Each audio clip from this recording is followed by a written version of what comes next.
village of Banshpur was never meant to be found again. It sat beyond a broken road that didn't appear on maps anymore, swallowed slowly by wild grass and time, as if the earth itself had decided to erase it piece by piece. If you asked the people in nearby towns, they would pretend not to hear you. Some would laugh nervously and change the subject. Others would lower their voices and tell you to forget the name entirely, as if even speaking it carried risk. Armand didn't. He had grown up hearing whispers about Banshpur, stories passed between elders late at night, about a place abandoned overnight, where entire families vanished without a trace. Livestock left tied, food still on stoves, doors left open as if everyone had simply walked away at once and never returned. That kind of story wasn't something he could ignore. Curiosity had always been stronger than fear for him, and this felt like something waiting to be uncovered. He arrived just before sunset. The road leading in was barely visible, cracked and consumed by weeds that brushed against his legs as he walked. His car had struggled forward until the path became too narrow, forcing him to leave it behind and continue on foot. The air felt unusually still, thick in a way that pressed against his chest with every breath, like the atmosphere itself resisted his presence. The first thing he noticed about Banshpur was the silence. Not the peaceful kind you find in remote countryside, not the calming quiet of nature. This silence felt occupied, as if something invisible was listening back. The houses stood exactly as described, aged but not destroyed, worn but not collapsed. Doors hung slightly open, curtains swayed gently, though there was no wind. A bicycle lay on its side near a well, rusted but intact, its chain frozen in place. It looked less like a village that had been abandoned, and more like one that had been paused mid-moment, frozen in time. Armand lifted his camera and began recording, forcing steadiness into his hands. "This is Banshpur," he said quietly, "reportedly abandoned nearly 20 years ago. No official records explain why." His voice sounded wrong, thin and distant, like it didn't belong there. As he walked deeper into the village, he noticed something unsettling that made his skin crawl. There were no signs of decay where there should have been. No animal droppings, no nests in corners, no buzzing insects, not even ants crawling across surfaces. It was as if even nature had chosen to stay away, as if the place rejected life entirely. He entered the first house he came across. The door creaked softly as he pushed it open, the sound echoing longer than it should have. Inside, the furniture was coated in a thin layer of dust, but everything remained in place. A metal plate sat on the floor with dried remnants of food still stuck to it, hardened into something unrecognizable. A glass lay beside it, tipped over, but he let out a breath he didn't realize he had been holding. "Just the house settling," he whispered to himself, though the explanation felt weak. But as he stood up, he noticed something that made his stomach tighten painfully. The door he had left open was now closed. Armand stared at it, his mind struggling to catch up. "I didn't," he began, but the words died before they could form fully. He walked over and pulled it open again, stepping outside into the fading light, needing the open air. The sky had darkened faster than it should have, shifting into deep shades of gray and purple. Shadows stretched unnaturally long across the ground, merging together in ways that didn't quite make sense, as if they weren't following any natural source of light. He checked his watch. 6:12 p.m. Too early for it to be this dark. A faint sound drifted through the village, carried on no wind. A whisper. Not words. Not yet. Just sound. Low. Layered. Impossible to locate. Armand turned slowly, scanning the empty street with growing unease. "Hello?" called out, his voice slightly louder now. No answer. The whispering grew slightly louder, like multiple voices speaking just out of reach, overlapping in a way that made it impossible to separate one from another. He raised his camera, trying to pinpoint the direction. The audio level spiked suddenly, reacting to something his ears could barely process. But the moment he turned his head toward the sound, it stopped. Completely. The silence returned instantly, heavier than before. Pressing against his ears, Armand swallowed hard.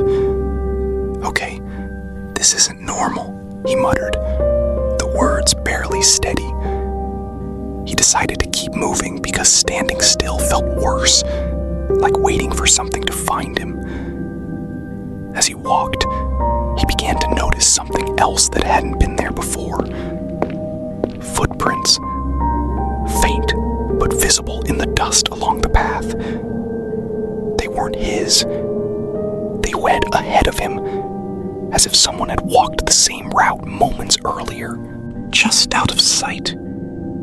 Armand hesitated, then followed them despite the unease twisting in his gut.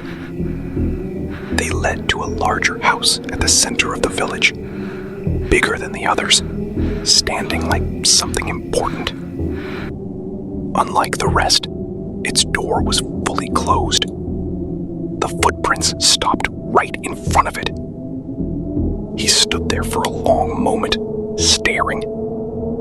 Every instinct told him to turn back, to leave immediately, to forget everything about this place. But curiosity pushed him forward, stronger than fear. He placed his hand on the door. It was warm. Armand's breath caught sharply. The rest of the village had felt cold, lifeless, untouched. But this door, it felt like someone had been standing behind it moments ago, close enough for the warmth to remain. Slowly, he pushed it open. Inside, the air was different. Not just heavy, alive. The whispering returned immediately, louder now, layered and overlapping, filling the space like it had been waiting for him. Armand stepped inside slowly, his movements careful. Is someone here? He asked, his voice tight. The door slammed shut behind him with sudden force. He spun around, heart pounding violently in his chest. Okay, that's not funny, he shouted, his voice echoing strangely. No response came, only the whispering growing louder. This time it began to form something almost recognizable. Words. Stay. Armand's chest tightened.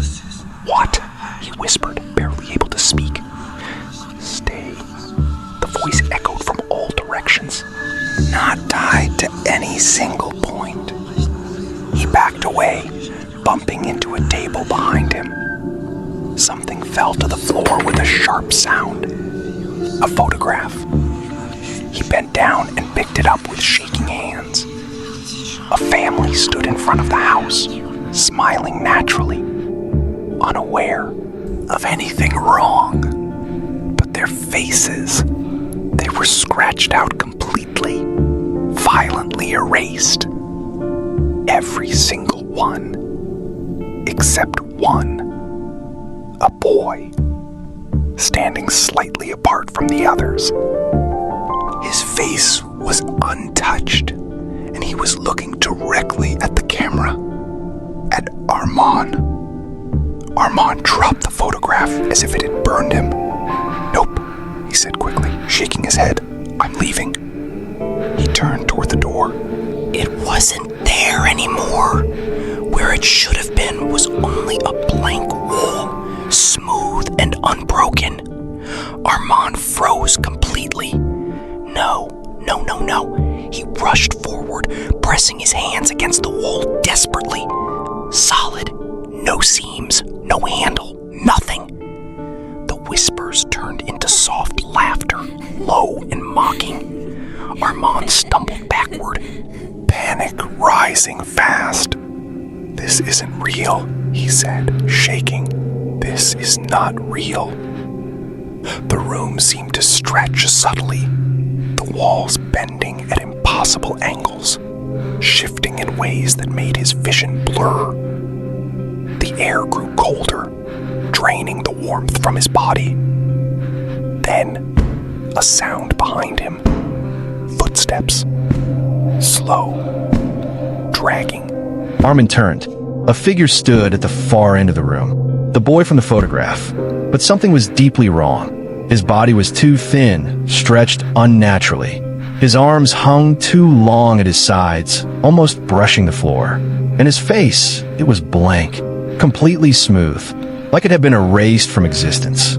Armin couldn't move. The boy tilted his head slowly. "You came back," the voice said. It wasn't coming from the boy's mouth. It was coming from everywhere at once. "I was never here before," Armin whispered, his voice breaking. The boy took a step forward. "You always come back." Armin's legs finally responded, driven by pure instinct. He ran. The room twisted around him as he moved, the walls closing in, the floor shifting beneath his feet like it wasn't stable. The whispers became screams, overlapping and deafening. "Stay, stay, stay!" Armin slammed into something hard and fell to the ground. The door. It was back. He scrambled up and threw it open, bursting outside into the open air. The village was different now. The houses were no longer still. Figures stood in the doorways and windows, watching him. Dozens of them. Their faces blurred, indistinct, constantly shifting like they couldn't settle into form. Armin stumbled backward in terror. "No, oh!" The boy stood behind him now, impossibly close. "You shouldn't leave." Armin turned and ran toward the road. It seemed farther than before, stretching endlessly ahead. The figures followed, not running, just walking. But they were getting closer, faster than they should have been able to move. Armin's breath came in ragged gasps, his chest burning. His vision blurred at the edges. The whispers filled his head completely. "You saw us, you stayed, you belong." He reached the edge of the village at last. His car was still there. Relief surged through him. He fumbled with the keys, his hands shaking uncontrollably. The door unlocked. He jumped inside and slammed it shut, locking it instantly. The engine roared to life. Armin didn't look back. He drove, faster than he ever had before. The road stretched ahead, dark and endless. After several minutes, he slowed slightly, his breathing beginning to steady. "I'm out," he whispered to himself. "I'm out." Then he glanced at the rearview mirror, and his blood ran cold instantly. The back seat wasn't empty. The boy sat there, silent, head tilted, faceless. "You left the door open," Armin screamed. The car swerved violently. The world flipped. Glass shattered. Metal screamed. Then silence. When authorities found the wreck, the car was empty. No body, no blood, just a camera, still recording. The footage showed Armin driving, panicked, talking to himself. Then, at the very end, he looked into the rearview mirror and smiled. Not his own smile. Something wider. Something wrong. The video cuts out. The road to Banshpur has since been sealed. Officials claim the area is unsafe due to structural collapse. No one is allowed near it. But sometimes, late at night, drivers passing nearby report something strange. A figure standing at the edge of the road, watching, waiting, and if you stop, even for a second, you might hear it. A voice, soft and patient. "You came back."